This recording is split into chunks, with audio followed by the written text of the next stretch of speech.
Okay, we are here. Hello, everybody. I'm sorry, the music was Great. just so good at that point, and I've taken it away from you. Um, but I hope you are all enjoying it where you had it. This evening we have Kane and Tomato, and possibly Ness if Ness is free later on. Welcome on in, everybody, to I believe episode 11 of my Final Fantasy podcast series. We're getting through them now, and tonight is all about Final Fantasy VI, which is very exciting because I know a lot of people really enjoy Final Fantasy VI. So, if you have any questions that you would like to ask Kane or Tomato, there is a channel points redemption that's only something like 50 points that you can click at any point, and we will read them out during the whole podcast. So if you've got any extra questions that we might not already have asked or be asking, feel free to spam them at us and I will read them out. If you have somebody in particular that you would like to point them towards as well, do feel free to do that. But first, let me introduce you to this evening's guests. I mean, I feel like we don't need an introduction because you guys know these, but let's go and introduce everybody. So, Kane, please could you introduce yourself and your love of Final Fantasy? Hey guys, yeah, I'm Kane. Final Fantasy is my favorite series. I basically played every all the main Final Fantasies except 11 at this point. Except 11. E- Except Oh. 11. I couldn't do the MMO at the time. I was playing WoW. Ah, and moving on to Tomato, who has recently been into Final Fantasy 11. Final Fantasy 11. I'd say exactly the same. Yeah, I've been playing Final Fantasy almost my whole life, and I couldn't play 11 at the time. Or I did play 11 at the time, and then I got hooked on WoW instead. So now I'm playing 11. WoW, it's taking everything. It's So, it's worth it. Ish. Ish. Ish. Oh well, we'll save that one for another day. Yeah. Actually, so WoW yes, versus 11. this evening, all things Final Fantasy VI, and my first question is actually aimed at everybody here, which is, what is it about six that makes it one of your top Final Fantasies? So we will start with Kane. For 6, it's actually my second favorite Final Fantasy. And I just really like the overall story of it. I love Kefka. He's my second favorite villain in the series. And I love how many characters it has, like such a huge cast of characters, and they're all great too. And Tomato? Um, Part of me thinks like a part of it's nostalgia, like anything, but like in hindsight, it is a great story. It's a wonderful little world, and I think it pushed things out a bit further than any previous ones. Um, What do you mean yeah, by it pushes was. things out further, or do you want to discuss that in another question later?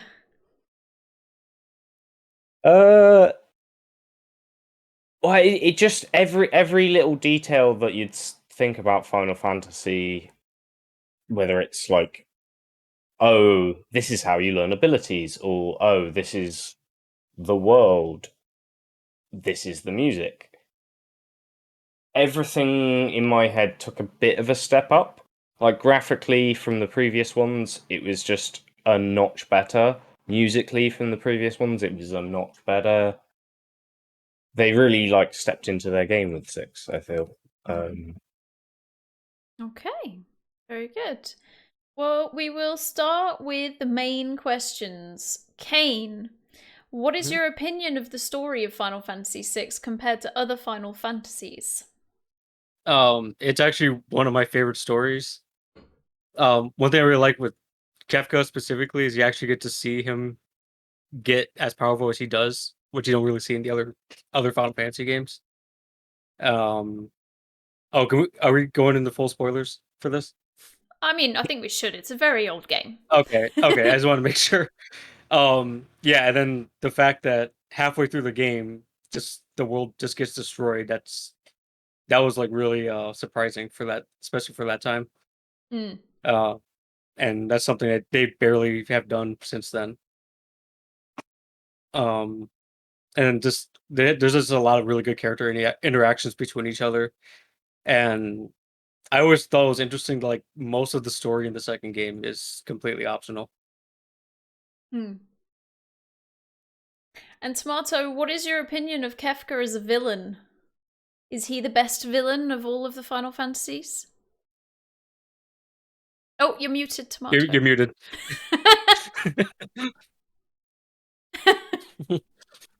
Hey, if he's not the best, like, because it's obviously a matter of opinion. If he's not the best for some people, he's got to be close. It tends to be him or Sephiroth, basically.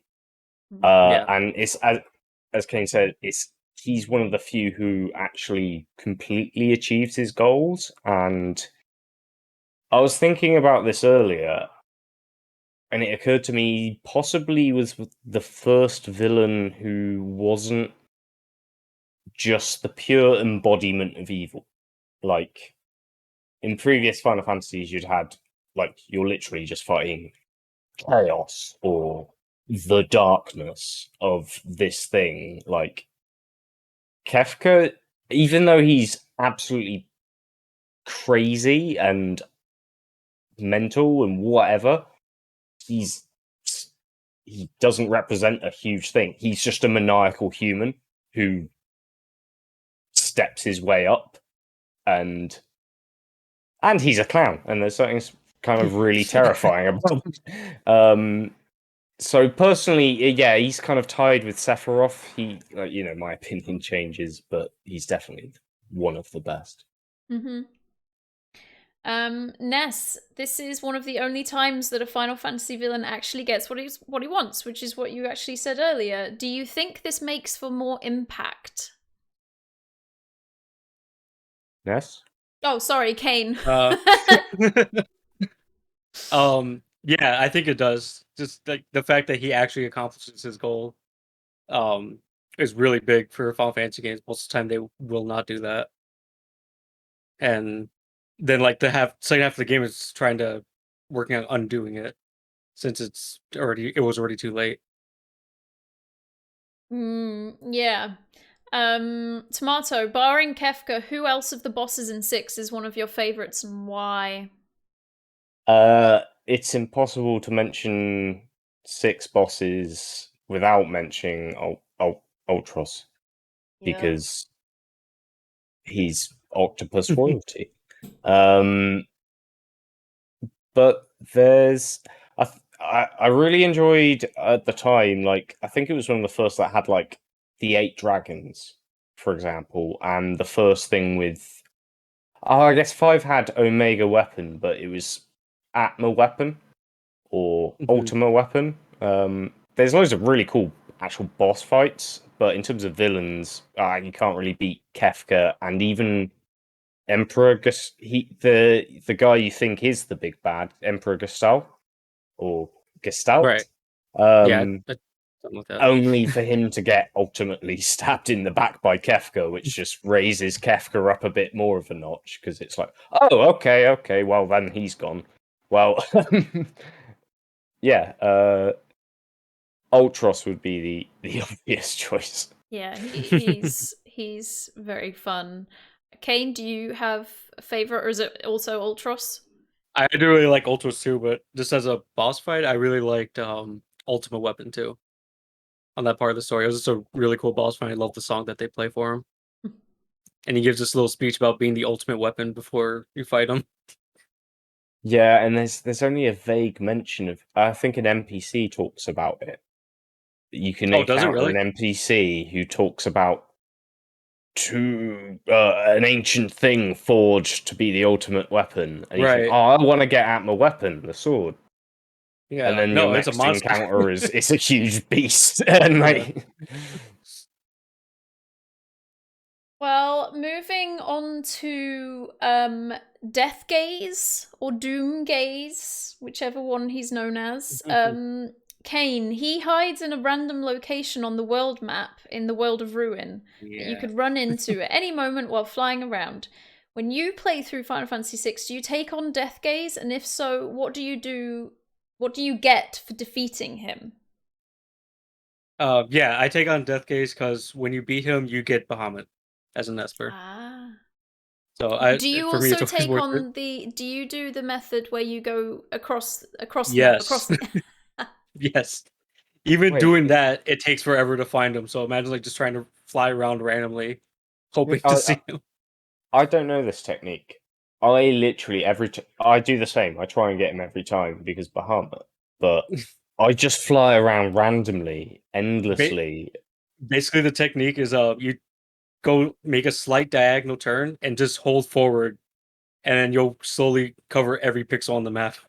Is this the kind of like the Skyrim methodology or whatever? It's like, okay, if I press forward, I go 5 foot a second, but if I press right at the same time, I go 5 foot a second in that way.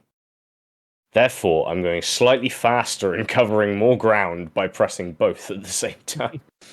No, this is more like it just covers all the ground. Like it takes a while, but it covers every pixel, so you don't have to try to remember where you looked or anything like that. I thought it moved around, to be honest.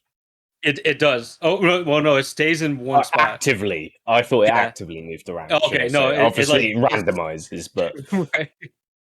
Yeah, it's a random spot, but it stays in that spot as far as I know until you find it. Oh. I love that I've brought this up because we have taught Tomato something today. This is Yeah, great. today I learned. There we go. This is an achievement. This game has 14 playable characters, the largest cast in the series. This is for both of you. We'll start with Tomato. Who are your go-to for the boss battles and why? Honestly, I've enjoyed 6 enough now, and I know it, I guess, well enough that I've done thematic parties, and you can probably build any 4 to be more than happily great. Like I've done specifically Strago, Shadow, and Realm together, and then I can't remember who I added as a 4th, Maru. but maybe Amaru or someone. But like I did that because obviously like I felt like it's the family unit kind of thing. If I was going back to my early days though, it would just be Edgar, Sabin, Terra or Celes, and Loke, because you know it just felt like the party, and they probably have the best. Edgar and Sabin in particular have just free damage, just for days, and they're not going to be out of place on any pie. And what about yourself, Kane? I actually use almost the same party. It's Sabin, Edgar, Mog, and Taro. That's what I usually use. Mog. Yeah, Interesting. because with Mog and Edgar, if you give them the Dragoon boots and you give them a spear, they're like basically like a Dragoon. As close as you can get in that game. So I always do that for those two. And then Sabin's one of my favorite characters, and Taro is my mage. Yeah. But next time I play the game, I'll probably replace Taro with Celeste because like all those mobile games have made me like Celeste a lot more. I have a really soft spot for her. When I was younger, I kind of saw Bloke more as the. It's like Terra was the female protagonist, Loke was the male Yeah, one. he's kind of like the I can see it. Then he has obviously this thing with Celeste going forward, but I fell weirdly in love with. I'm the only person I know who really likes Runic because it's awful in so many fights, but in the Right, few fights it's useful, it just completely breaks the fight. right. If you take her to the first ever fight you have against Kefka in Nash, she just completely nullifies him, He just becomes useless. completely neutralizes him, and that's a fight I remember struggling the first time through because you'd had to go through all of the battles in Nash with all of the Right. different parties. Obviously, much younger, but yeah, in hindsight, take Celes, neutralize all the magic. Could you explain Runic a little bit for those of us that might not remember it? So, provided Sellers was equipped with a sword, it didn't work with flails or maces or staffs. Actually, didn't know. Sorry? I didn't know that part that it only worked with swords. I forgot. I think there might be even a couple of swords it doesn't work with. Really? What the? Yeah. But basically, provided you're equipped with one of them, you use the command, and until you next enter a command with Sellers, the next magic cast by either an ally or an enemy will instantly be nullified, and she'll gain the MP back. Which was really, like, most people really. I can completely concede that it's very selective in game, and therefore you might as well take another party member along. But yeah, there are several like almost exclusive magic based fights in the game, and I find them kind of invaluable in them. I find it weird though. She between that and like the opera, Celes has a weird. I kind of really like her in a weird way. She's it feels like she's the sudden switch to protagonist of the second half. Right. Yeah, there's a lot of I agree weird with that. stuff that endears me to her. Well, Yeah. that kind of brings me on to my next question for you, Tomato, because my question is, with this Final Fantasy having so many main characters, do you find some lacking in the story arc progression and seemingly random to be involved in the main plot? Obviously, you have your cameo characters, specifically like Gogo, that literally zero connection to the plot. It's basically a reference to Final Fantasy V. You've got Mog and Imaru, who, I mean, fair enough. They're people in the world. I don't know why a Yeti might get angry at Kefka, considering his entire environment is exactly identical to, Mog like, told him to. yeah, because Mog told him to. So like, there's definitely characters who have like almost no connection to the story, and I think other people on the internet have pointed out of the characters who do have a connection or a bit more involvement. Gao is probably the least connected. His entire arc is helping Sabin and Cyan and Shadow, and then nothing until you optionally go back to the end cabin and kind of meet his dad. And still, none of this has anything to do with Kefka or anything. It is But at very the same, random, that part, going to his dad. I really enjoyed that, if purely for the bit where you have all of the different. You have the full cast of 6, if you have them, chiming in on their sense of style, all going like, don't listen to them. This is what you need to do. And there's that lovely moment where they're all kind of like they're trying to My Fair Lady him. Like, Yeah, that part was great. but I was thinking about this earlier, and yeah, some of the characters do suffer like those cameo characters, but ultimately 6 does a really good job of. I was trying to think of like, okay, what did the earlier ones with smaller casts do? So 5 has a much tinier cast, maybe 4 or 5 protagonists you'd Yeah. describe it as, and it's pretty bland on their stories. 4 has a lot more involvement with the characters, it almost has a cast rivaling 6. It's just they don't end up in a permanent party. And again, you could probably. There's not much to each of their individual stories. So I think 6 gets a lot of flack for being a bit more distributed party member wise, but I think they actually cover it really well. Especially if you do go the extra effort of seeing the extra scenes, and by the end you get all of the conclusions to those stories. Loki saves Sellers, like the characters that are a bit more in depth have their little arc and it's fulfilled. Terra, I believe her whole point is to find out what love is. She seems to.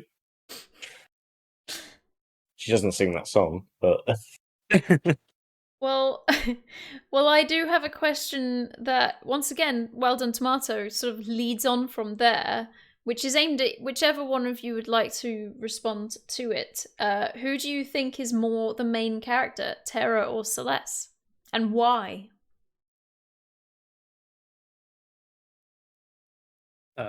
Once It's for either of you. I feel like it's like the first half of the game is more about Terra, and then the second half is more about Celeste. I'd agree. It's like first half it's about her finding out she's an Esper and finding out like her family and everything, trying to save them. And then you can literally beat the game without Terra being in your party in the second half. Yeah. And Also- when you start the second half, you start with Celeste, and it focuses on her. Yeah, literally, that's always how I've kind of thought of it. And it's only like when I've looked things up that I believe the dev said the reason they went for 14 protagonists is because they wanted to avoid too much there being one central protagonist. The one Cloud, the one whatever it would have been. Right. And that's what, and yeah, the fact that they switch midway, seemingly. Hell, there's plenty of parts in the first half where Terra's just not necessary, or as in required in the party, or Oh yeah, she's yeah, or she's just not even downright there. absent. Yeah. Yeah. It's an ensemble story, and it shows. I guess that's part of what makes it work. Yeah, that's one of the things I like about it. It's more ensemble than just a focus on one character. Yeah, it's quite nice. I agree with everything everyone is saying.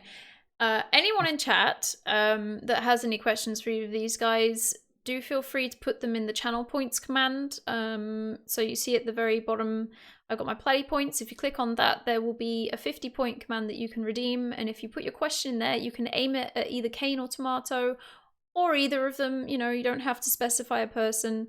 And we will read them through when is a good time. So yeah, if you have any questions, feel free to pick their brains. Kane. Or H-Bomb's brain, you know. No, I won't necessarily give you much of a good answer. She refuses to answer. What's your favourite character, H-Bomb? See, I have to think these things, and we don't have time for that. It's interesting because it probably would be Celeste in the end, but I don't think I cared much about her at the start. Oh, is it what's the guy's name whose whole family die? Cyan. Yeah, I really liked him. No one likes him, but I did. I like him. He's awful in combat. I quite enjoyed him in combat. I used him a lot. He's not awful. It's just his unique like... ability is awful. He's probably like the only character in the series that says thou. Gao. I think Gao says thou plenty of times. Well, yeah, it says Mr. Thou because he doesn't know what thou even means. Yeah, no, I quite like. Good question, Tomato. I quite liked him because he had such a sad story, and we played through his story in that very small point of the game, and then, you know, every now and then we were reminded of his really horrible story that we had to go through, and so I felt very much like involved with his, because it was just such a packed point in the game. Maybe, I don't know, I'm trying to work out.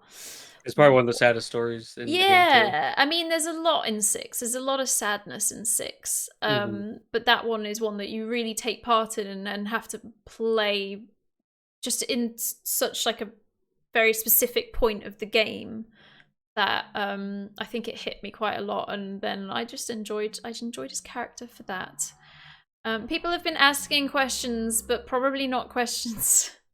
Probably not questions we have actually got to read out. Plus has asked, what is love? Natasha has asked, for both favourite Final Fantasy VI characters. We did ask at the start if you're asking what their favourite Final Fantasy VI characters are.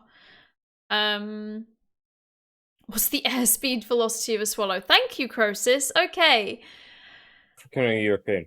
Zessel I'm out. Zessel has actually asked a serious question. Do you save Sid or let him die? I've always saved him, but I know what happens when you don't. Tomato, do you save Sid or let him die? I've saved him in the past. Oh, he's also not. It doesn't phase me as much these days.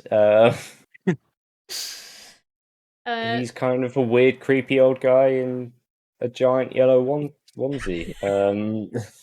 But the scene that happens after is pretty hard. Also, I always thought that he was a kind of a weak Sid.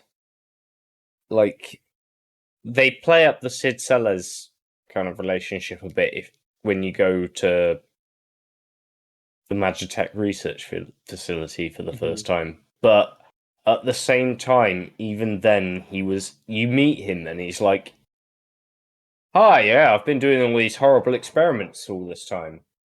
Oh, right, yeah, that's wrong. Okay, I'm on your side now. It's a Yeah, he doesn't get a whole bunch of development. just, yeah, re-meeting Sellers again. That's it, and that's enough for him, and that's fair. But like, he wasn't like the most. I didn't get anywhere near the same connection with him as like 7 Sid or 9 Sid or anything like. I mean, the first time I played it through was on Twitch, and everybody was telling me to get some fish, and they didn't tell me to get specific fish. And it was all going really badly. Everyone in chat was like, "Oh no, this is going really bad. This is going really bad." And I was like, "Why is it going really bad? I don't know what's going to happen." And I had to restart from the save because unfortunately I let him die, and I didn't want the world to not have Sid, so I had to Sid. The story makes slightly more sense if he does die.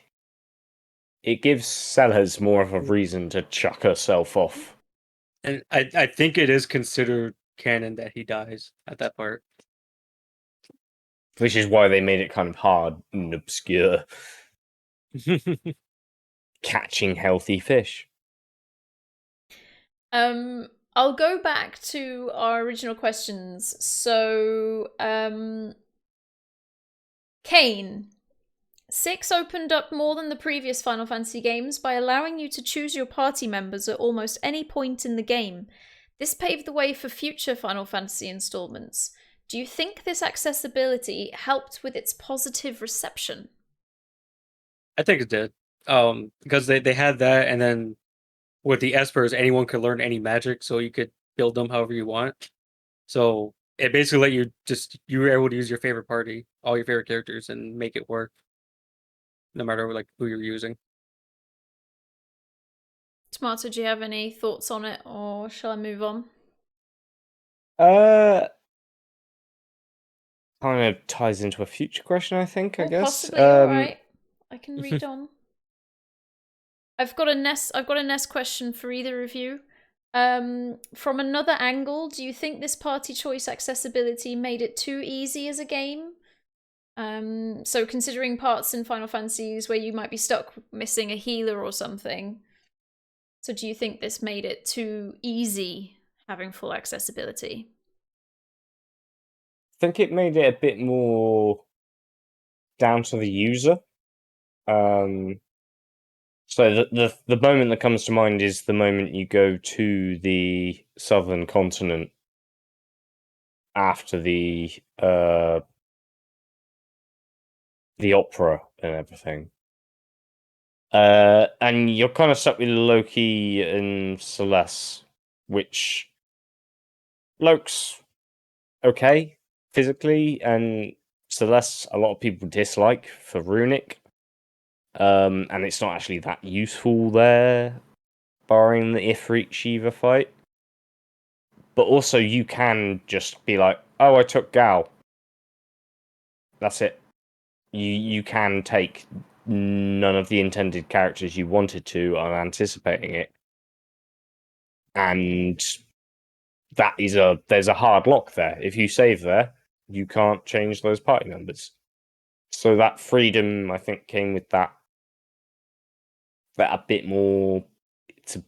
I wouldn't say it's more punishing because you can just take saving, but I feel people could accidentally save themselves into a corner a bit more. Not that it takes too much to get out of it, but it's might have off-put people, I feel. Oh, okay. Tomato. 6 isn't the first Final Fantasy to have multiple world maps, but it is the first to have one irrevocably altered/destroyed. What is the impact of this, and how does it compare to other Final Fantasies with multiple maps? I mean, there's a moment in Final Fantasy V where you feel like you can't go back, and then you get a moment later on where the worlds all merge and you realize, oh, I can visit the places earlier in the game again and all of this stuff. And in 3 and 4, it's like floating islands, going under the sea, there's no way you can't go back to. And I'm not talking more like a completionist type of thing. It's literally in 6, it is irrevocably changed. The quest you go on from there isn't to. You can't turn the world back to its previous state. There's no conclusion at the end that says it does or will. They just want to get out of the tyranny of Kefka at that point. And it's still potentially just a ruined world. And I don't know, it really affected me. Like, I really didn't anticipate at the time I first played it, like, that being a world-changing event, or switching to Celeste, and then you get this scene where she throws herself off a cliff, and then you're left with this world map with, instead of that familiar theme of terrors, whatever it is, you get a really bleak world map theme. And you're on your own with Celes, and you're kind of directionless. And that feeling's it's a bleak feeling, but I don't think another Final Fantasy's quite captured that just sudden bleakness, like in that way, at least. There's been plenty of sadness in all of the other Final Fantasies. I agree, though, that it is it's very full on. I mean, if you're a child playing it, you're not really gonna get the emotions that as an adult playing it would get. It's quite a hardcore story situation to go through. I find it quite good, quite interesting, and difficult, I guess, really, to get your head around. No, like there might be something. I'm trying to think. There wasn't anywhere in particular I was like I missed, because I mean most towns stay intact in reality in the transition. Right. But there was something like it felt like something could have been irrevocably lost. It's almost like Aerith dying. You cannot go back from this. There's no going back to that green world now. It's all kind of grey. Mm-hmm. And you just have to run around and look for your friends, which just builds up to the ending more. I do like having to find your friends and working out where the heck they are and how you're meant to find them. I think that's quite a cool part of the story as well. Kane. Saban's Blitz command is the first time Final Fantasy introduced a multiple button input attack. Did you find this a welcome addition and feel that there was a worthy enough response for them to then continue this trend into further Final Fantasies? And is Blitz more powerful than, say, Zell's commands or Oron's? Orons. Yeah, I really liked Blitz. I thought it was a really cool way to do special attacks, and pretty unique even for that game. And that's one of the reasons I liked him so much playing as him. Hmm. As far as being more powerful, I don't think it was more powerful because Zell and Arn had it as a limit break, so they were able to do crazy damage with theirs. Hmm. But Saban had more variety with his blitzes than the other two did. Like he could heal your party and do damage and do other things with it. Yeah. And then my next question is for either of you or both of actually it's for both of you. Which was your go-to Blitz command and why? Early game, like obviously you start with Pummel, and then you suddenly realise you've got Aura Bolt because Sabin's usually leveled enough to have some stuff. So early game Aura Bolt, mid game Fire Dance because it hits all, and then late game Bum Rush because it's not hard to find. Yeah, I would say Bum Rush for me too. By the end. Cool. And do either of you collect all of the optional characters before completing the game? If you don't, who are you leaving out? I've only ever done one playthrough, and it was, I think, my first, where I lost Shadow with the classic error everyone makes. Yeah, he's And very then I easy to did. miss if you don't know. Oh, I missed Shadow. I'll reload it, and I actually did it properly. So I don't think I really miss anyone. So you Yeah, I collect always get everyone too. everybody, Tomato. You collect every single person in your playthrough. Yeah. Okay. Kane? I do. Yeah, I collect everybody too. I want everyone. I mean, one day I thought I might do a Celes Edgar Setzer run, I was just thinking which about that. Yeah, specifically avoids collecting your party members in the second half, but I yeah, haven't done that yet. yeah. It's like a little challenge run that you can do. I still think I'd collect them all in the first half as well. Yeah, exactly. Yeah, there's no Might reason as not well, right? to. Yeah.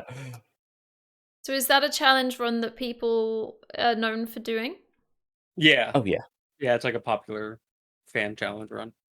And what They're parts of the game does it literally make difficult?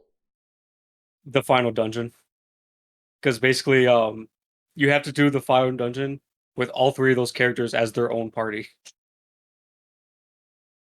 the final dungeon is split up into 3 teams, and then you're stuck with one character per team. Yeah, And they're literally the only compulsory characters in Final Fantasy VI. Technically. Well, I look yeah. forward to seeing one of you do that in the future. One day. Tomato 6 has Magicites, which is a summon first and foremost that you can gradually learn magic spells from. Which subsequent Final Fantasies continued with this trend, and do you think it's a good way to learn spells instead of buying them?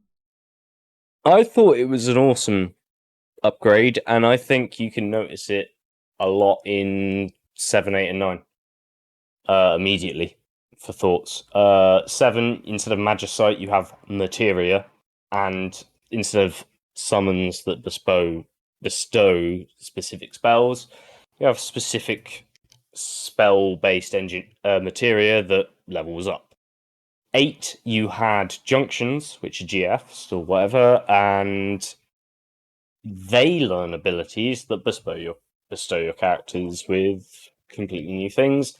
All of these level up with a separate meter of EXP, AP usually, and then in 9, which arguably I've got a real soft spot for it, they transfer it to equipment. So instead of equipment, Magicite, you equip a sword, and over time you learn a skill from it.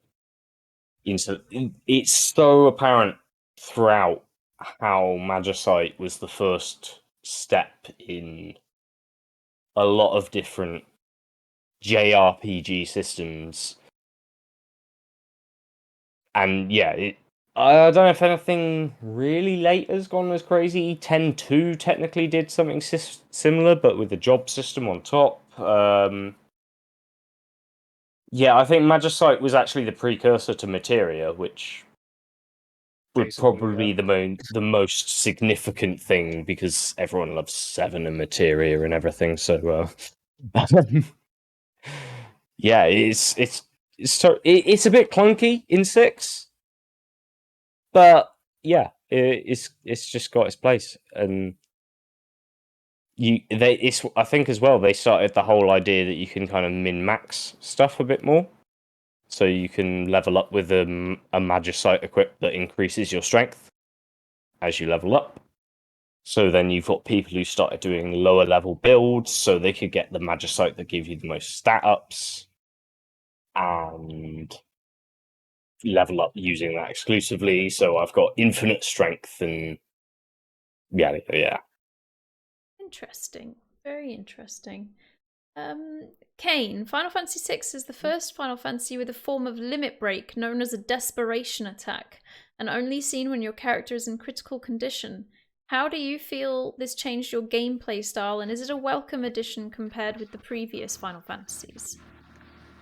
it was funny. Like the first 1 or 2 times I played the game, I didn't even know those existed because they don't mention it anywhere in the game. So but then once I did, like it didn't really change anything because I don't like having my characters at low health just for an attack like that. Yeah, it's funny. I don't think it ever actually happened to me in my playthrough. And so when I was researching for this podcast episode, I was just like, a desperation attack? I do not know what this is. I don't think I'd ever come across it. I think it's literally you have to be on critical health, and then there's like a Literally. 1 in 1,000 chance of it happening anyway. So it's Yeah, like it's like how limit breaks pretty work for 8, pointless. except you don't even know what's happening. Yeah. I see. And Tomato, what are the additional dungeons and bosses that they've added in subsequent re-releases of 6? And do you take them on? How difficult are they to do?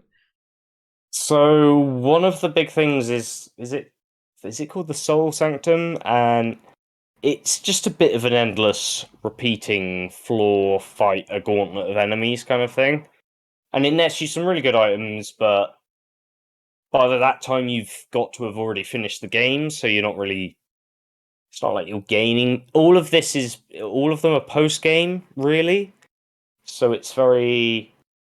I feel they fall into that category of you might already be a bit done with the game by the time you get to them. And the other one is the Dragon's Den, which I actually do really like, which is a play on the multi-character party thing where you've got to move around separate parties to stand on switches to, proceed, let another party proceed. But I think the reason I really like them is because I basically got to balance 4 parties.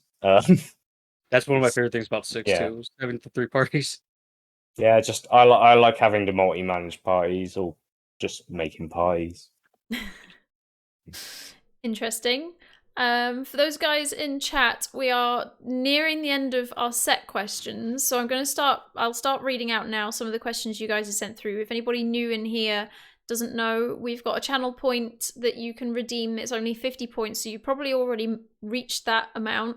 And you can ask Kane or Tomato any Final Fantasy VI question. Just pop it through the channel point and I'll read it out shortly. I'm going to ask the question, we've got one from Crosis. How do you feel about 6 and 7 having more similarities than any other 2 Final Fantasy games? For either of you to answer. I actually never thought about that. No, I haven't either. I'm wondering if Crosis is more behind that. 6 was in my head. 6 was I thought 7 was kind of cool, going like a bit magic-y, but it's high tech. It's 7. You start in Midgar. You fight mainly robot enemies and things like that. 6 actually is the origin of that, and you can kind of see the reflection of that in 7. You know, like, yeah, much more technology, much more based on that. Mhm. Ultimately, though, I think it's gonna be one of those things that they just sort of, it's a footnote in design choices. Like, it's not like they were going, yeah, we need to make something a bit like 6. It was like a footnote that, okay, whatever you guys come up with creatively, because when they did these, they got multiple people at Square to basically write out ideas and stuff, and then they would all come together and they would like go, okay, that guy's got a really good story idea. Like, it would all be like a bit scattered like that. It was very brainstormy, I got the impression. Hmm. And yeah, obviously, like, 7's a bit of a weird love child between several different creators. I don't think they were specifically trying to emulate 6 or anything. They were just they were growing from it, It took and inspiration. it took its own way. And yeah, like, because it's very different, even though, like, style wise, yeah, there's lots of little bits and bobs that really are similar, but yeah, it's its own thing. Okay, so Croesus has written big ruling government slash corporation in both, a rebel faction in both. Both main characters are ex-members with a memory loss issue. Thoughts? I guess that's true. I mean, It they did it really wasn't differently enough. I yeah, think. there really wasn't the forefront of the plot, I guess, some of those points. Like, specifically, like, the main character with a memory loss issue that wasn't. They really touch upon it at the start with Terra, so you might be able to say that, like, they wanted to take that further with 7, but they clearly, after a while, they just went, no, we've got Cloud now. Yeah. Terra's involvement with the Empire's pretty ended after the first Returner meeting. Like, so it is a plot point. It's just everything in 6 gets done a lot quicker. But sort of goes back to that question about the cast. Like, I don't think it's the fact they had 14 characters in 6 that made them, like, narrow their focus. I think in 7 and later episodes, they just really upped their game with the plot focus. Because if you look at 5 or 14, it's not like having fewer characters or more time with certain characters gave them loads of extra depth. 7, they just completely went for it. They were trying to impress for the PlayStation 1. They were doing so many things that it's they went for a whole different thing. Well, not necessarily different, but they upped their game so significantly from 6. I like that Paul has written memory loss issues seem to be a recurring theme across all Final Fantasies since 6. It's true. That's kind of true. Like, almost the entire cast of 8 lost their memory. Yeah. That scene. Anyway, let me ask another question. We've got one from Suit.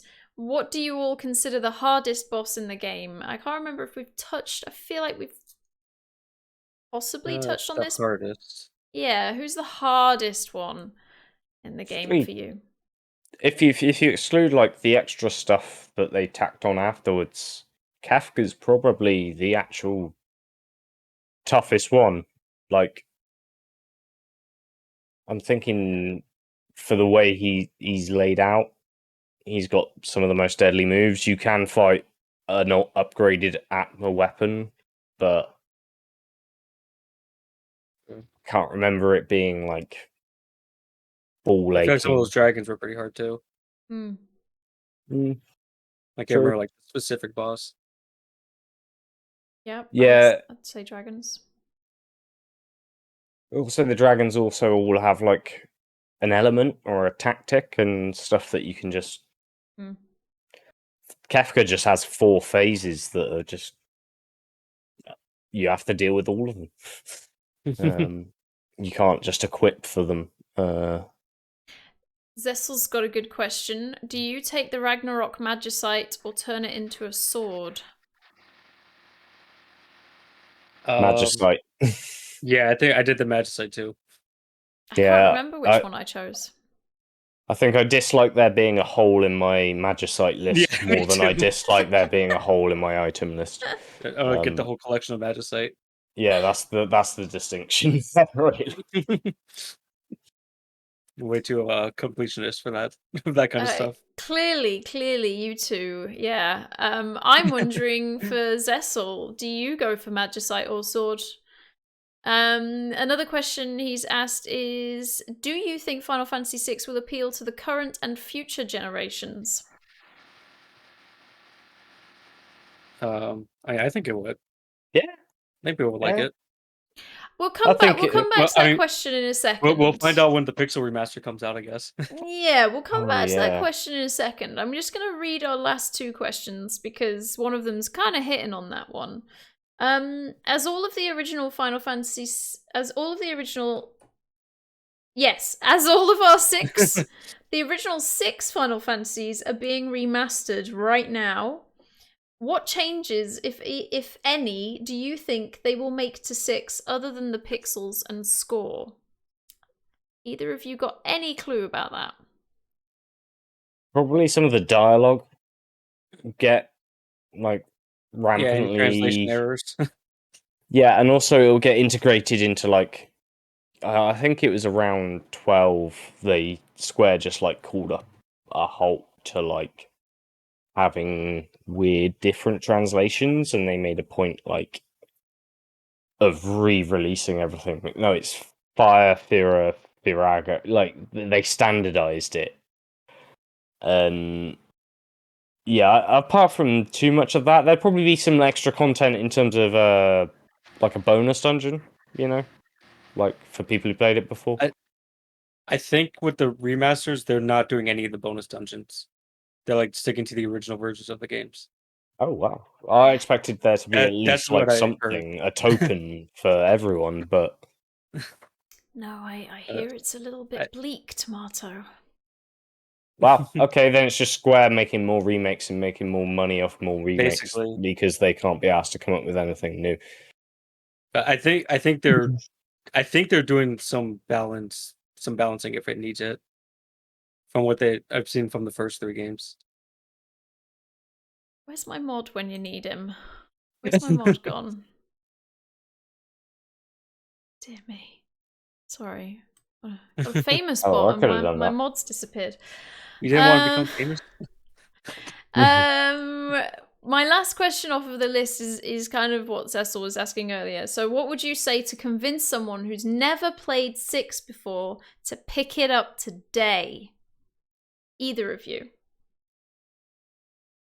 You got a great story. You got like one of the best villains in the series. And there's a bunch of characters you're bound to like at least one of them at some point. It probably was the Final Fantasy that was the greatest Final Fantasy before 7 came along.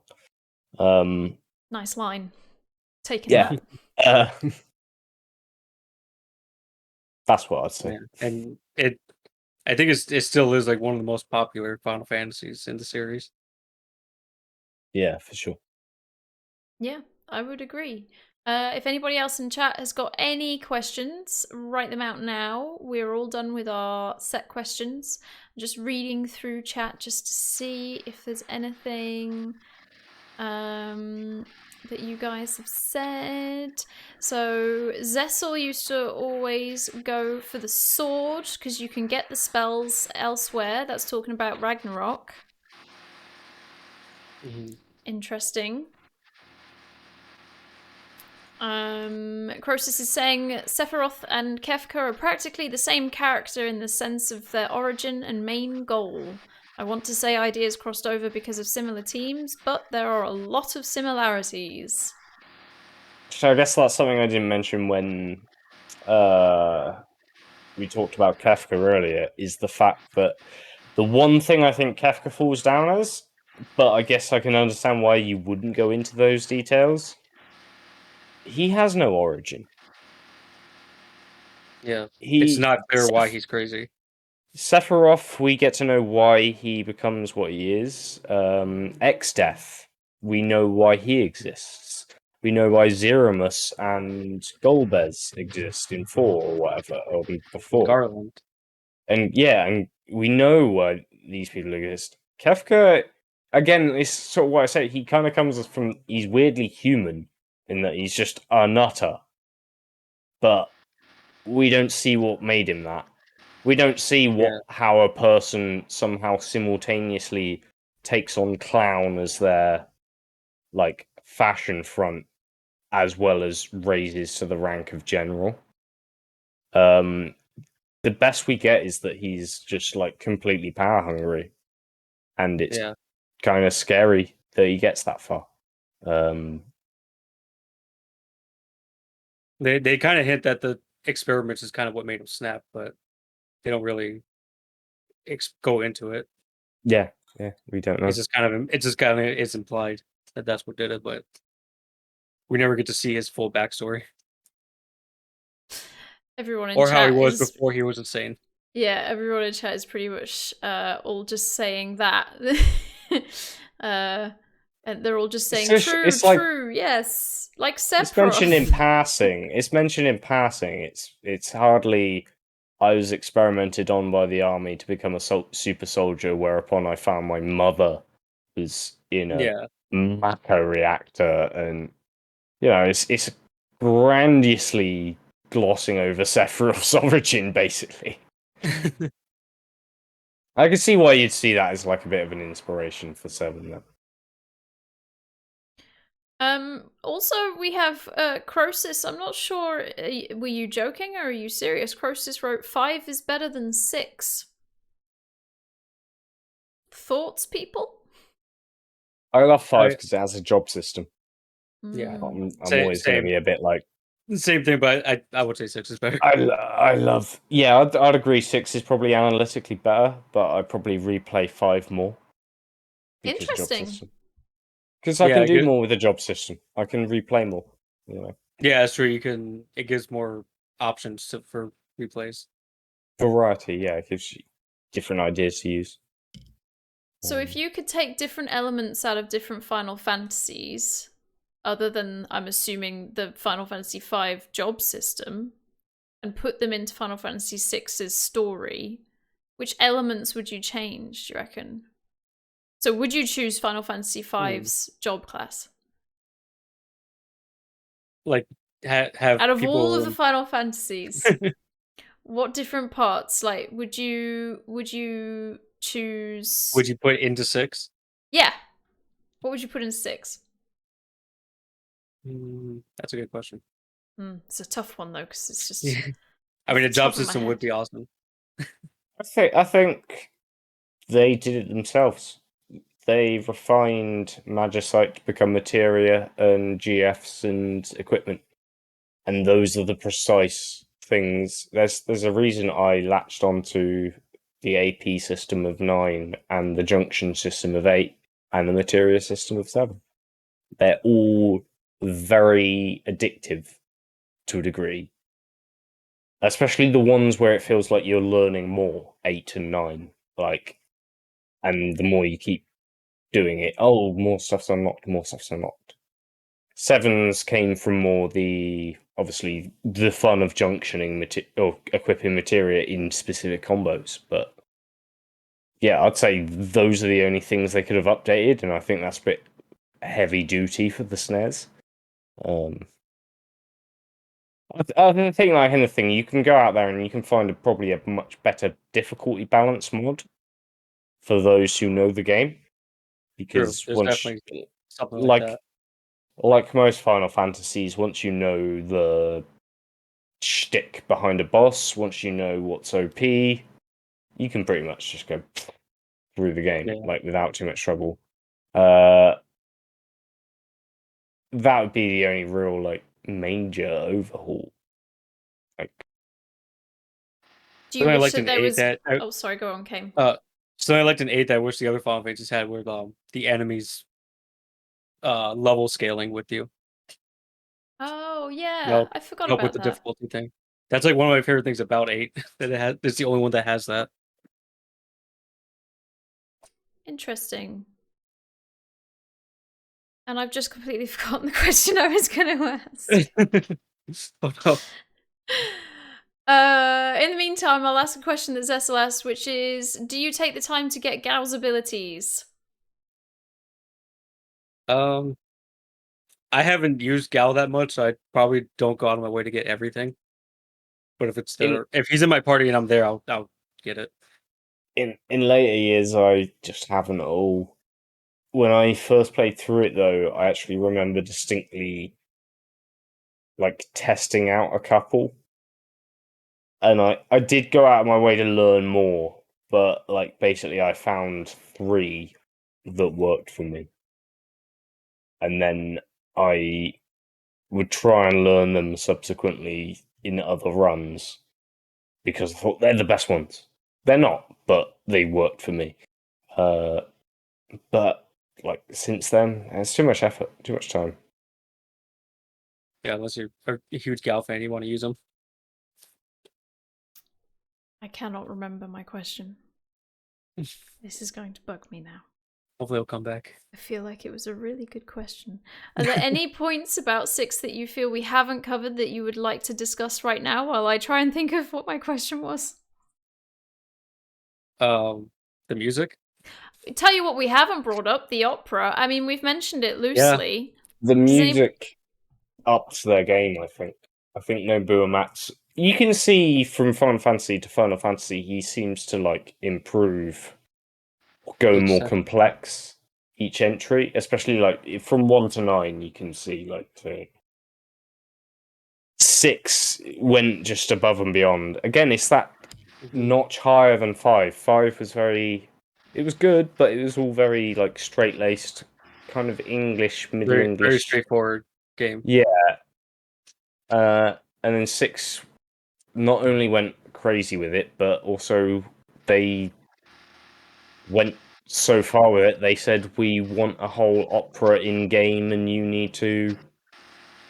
It's not an opera. It's not like a 50-minute opera like Wagner composed, but it is a single solid song, and it is a little performance, and it's kind of got a place in video game history having that first opera. Like, And they tie it into the story really well too.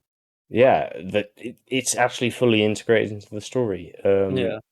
And they still to this day perform a 20-minute thing at Worlds Collide or whatever the Distant Worlds. to be. Yeah, whatever, whichever the concert happens to be. I've heard it live before. Distant World, it's amazing. It's like one of the best things I've heard. And yeah, it kind of musically made a bit of history, I think. Yeah, it was great. And Dancing Mad is like my favorite song in the series. And it was such a good song for a final boss theme. The 4 acts of yeah, it's like a four movement song for a final boss, and each one gets just more intense. Well, and if you look at the arrangement albums until then, I think 4 was the very, very first. There might have been a 1 to 3 collection of piano arrangements, but 4 had Celtic Moon and a piano arrangement album. 5 had a very Dear Friends, which is pretty boring, and a piano collections arrangement album, and 6 had the piano collection. Theme. Oh yeah, there is Gilgamesh's theme. 5 always has that, at least. If you look at the 6 piano collections, yeah, every single track is a lot more complex. It's everything about it's just, again, upping everything in quality. Like, yeah, it just has great music overall. Like just even the regular boss battle theme is really good because it's a really cool song. And the one that they had for the ultimate weapon fight that I was talking about earlier was a really good song. I can't remember the question. So if nobody has any more questions in chat, And if Kane and Tomato have no other points that they would like to bring up, then I'm gonna have to end it because I can't remember my question. It was gonna be mixing something with 6, but I cannot remember. like a what mechanic it with was. 6. Yes. It's off the top of my head. How Can't about go. duplexing a train? How can you kill any? Oh, what? Sorry, what did you just say, Kane? I said, how about suplexing a train? We haven't talked about Oh that. yeah, Zestel saying, "How do you suplex a train?" What is it? Up, down, LR. I'm trying to remember. Is that the a thing intense- then? Yeah, when you fight the ghost train boss, Yeah. Saban can literally use a suplex on it, and it works. The Didn't- animation goes off and everything. Wow. Didn't And then know. they removed it in one of the releases. Did they and really? Literally, yeah, and literally people went like, "No." Yeah, no, you can't. It'd No, be I like got to that point in the game and I fucking threw it out of the way. I just threw it Yeah. out. No. I be like suplexed the train. you gotta suplex the train. It'd be Yeah. like taking out the Spoonie Bar line from 4 now. Yeah, exactly. You can't do it. But then saying that, in the Steam re-release of 6, they removed Son of the Submariner. So Did they really? yeah, I'm just Maybe it's the Pixel useless remaster will bring release it of back. that game. Well, they took it off of Steam now because of the Pixel remaster. Oh, did they? Yeah, Oh, they took off 5 and 6 from Steam because they're getting ready to put the remasters up. And then Sad. they're gonna re-release the Pixel classics when people Yep. are going, I don't want the 3D ones. Hopefully they'll bring back some Submariner. We'll see. We'll see. Waking is asking, how can you kill any ghost immediately? What? Phoenix down them. Yeah. Oh, we'll let it possess you. I'll just get rid of them. Does it really? Yeah, I mean you might die, but gets rid That's of okay. It's That's only alright one though. pie, remember? Yeah, you still win the fight. You've got 4 others, 3 others. Yeah, exactly. Paul is asking, what is your proudest achievement from 6? E.g., beating a boss with a crazy party or having low health, things like that. I did a really stupid run when I had way too much free time in my hands where I stayed relatively low and I took appreciation of the stat cap. And I think I made Loke, Sellers, Terra, and Sabin. I tried to max as many of their stats and I got them to level 99 fighting in a dinosaur forest. It was completely needless. But you're proud of it. Possibly the craziest thing I've done with 6. Like I'm not really proud of it. I just did it. Kane, do you have any proud achievements for 6? I never done any. I don't think I've ever done anything crazy with 6. But probably just collecting everything in the like the game, the GBA version, getting all the extra stuff.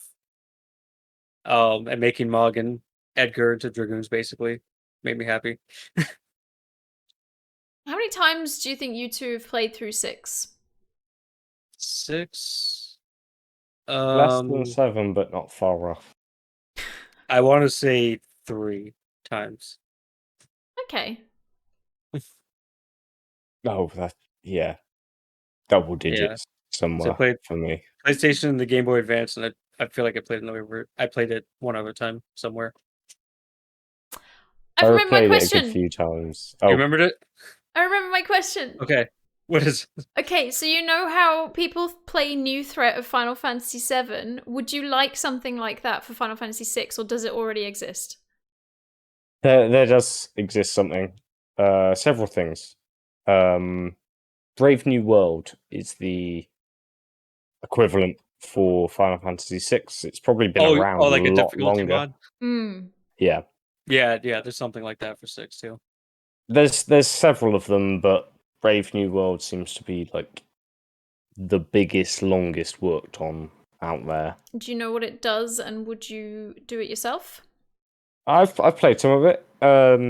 It does several things. It adds new status effects to take into consideration during combat.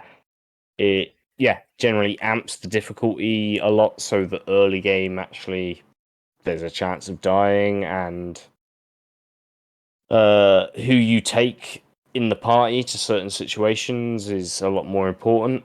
It also corrects character flaws a lot. So Cyan's really slow build-up sword ability becomes a lot more viable. I actually used him in a party several times for his ability, not just because he was there. It does a hell of a lot. But there's also versions of it that translate the script, which is really for some people. But they do provide untranslated versions if you don't want that. So Yeah, that's I the would one. I would definitely want to try that mod one day. That's the first one that comes to mind. Yeah. From first 6 mods. It's interesting that you see a lot. Well, it might just be me. I might just be aimed at, but I see a lot of new threat, and I hadn't known anything about 6 Brave New World. So, wonder if it's more that, I mean, I guess 7 is ultimately just known more, maybe, and that's why you see that one more. It's not that there's less. 7 just being more popular. Yeah. Interesting. General popularity, and I think also ease of access, because quite frankly, you can only use Brave New World in very particular circumstances where anyone can buy the PC version of 7 and install that mod, Mm-hmm. Akira is asking, what happened to Kane after getting launched by Titan? He just disappeared. Don't worry about it, Akira. And it is Rish's birthday. Happy birthday, Rish! Happy birthday! I hope you aren't working or in a meeting, because that's what usually is the case when we speak to Rish in here. So Croesus said they all have difficulty mods, some not as thorough as others, but they've all been done. Okay. I see. Well, we are probably at the end of our podcast, everybody. Thank you very much for hanging out. Thank you for asking the questions. It's lovely having you all here. Thank you, Kane and Tomato, for being on the podcast with us. Thanks for having us. Pleasure. Yeah. Let's go through when you are both streamers, so let's go through when you stream, where, and what kind of things you stream. Kane, you first. I stream Monday, Thursday, and Saturday, starting at 10 p.m. EST. I'm playing through the Yuffie DLC right now for the 7 remake, and I'm going through the Spyro trilogy too. Nice. Tomato, what about yourself? I've recently started up Vagrant Story and Parasite Eve for PS1 fans. Both Square games. But I almost only exclusively stream in the day on the weekend now. I'm just too lazy on an evening. It's not lazy, it's called tired from work. Yeah, understandable. That's what we go with, okay? Brilliant. Well, thank you very much, guys. Thank you for joining us. Thank you for sharing all of your Final Fantasy VI knowledge. Our next podcast is actually a very interesting topic that I have to pull together. It is talking all about these pixel remasters, which we touched on earlier. So 1 to 6 are being remade, but they're not particularly being remade. They're definitely pixel remasters. So we are going to deep dive into what exactly people are going to be getting for their money and how they will differ to the original versions. And what everyone's thoughts are. We're hoping to get somebody on that is very much looking forward to all of these remasters, somebody on that is not looking forward to these remasters, and somebody that could go either way, doesn't really matter, but they've got some opinions anyway. So that will be in September at some point, date yet to be announced. But I hope that you are all looking forward to it. And if anybody in chat is actually interested in being on any of these podcasts, do let me know. My DMs are open everywhere. Twitter, Discord, just whisper if you wanted to. If you've got any points that you would like to make about Final Fantasy, feel free to send them towards me. And thank you very much for being here, guys. And I hope you all have a lovely Wednesday evening. Let's all say bye now. Bye. Bye. Bye, guys.